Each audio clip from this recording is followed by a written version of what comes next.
À la une de l'actualité, après 5 ans de conflit armé en Syrie, les États-Unis et la Russie ont annoncé l'entrée en vigueur d'un cessez-le-feu en Syrie à partir du 27 février.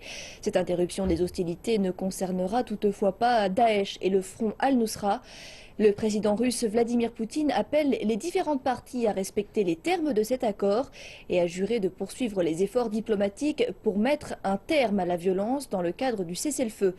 La Maison-Blanche a saisi cette opportunité pour mettre fin aux hostilités tout en admettant les éventuels obstacles dans sa mise en œuvre. Un plan pour mettre un terme au combat a été présenté tandis que les affrontements continuent dans le nord du pays. L'accord entrera en vigueur samedi.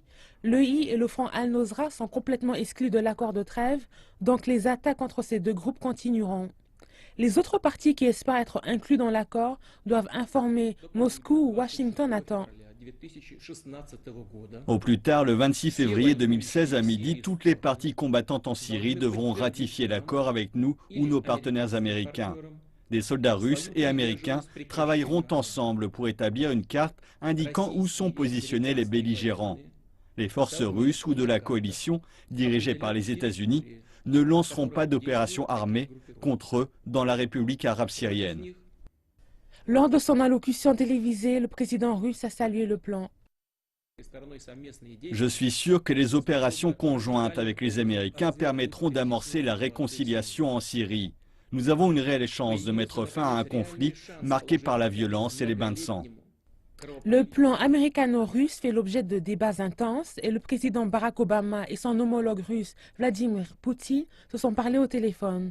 La Maison-Blanche a indiqué que l'appel a été placé à la demande du président russe, bien que la Maison-Blanche a appelé le plan un moment d'opportunité. Elle a aussi admis les difficultés de sa mise en œuvre. Nous reconnaissons, et je suis sûr que vous aussi, que l'accord sera difficile à mettre en œuvre. Nous savons qu'il y a beaucoup d'obstacles et nous rencontrerons certainement des échecs.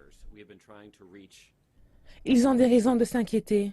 Plusieurs heures après l'annonce du plan, le principal groupe d'opposition syrien a donné son avis.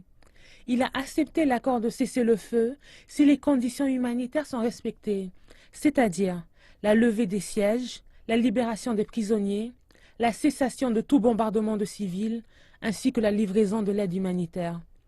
Le plan est une première étape pour mettre fin à la crise. La prochaine étape est d'essayer d'avancer sur le plan politique dans le cadre des discussions diplomatiques en cours. Plus de 260 000 personnes ont été tuées en Syrie depuis le début du conflit en mars 2011 et des millions ont été contraints de fuir.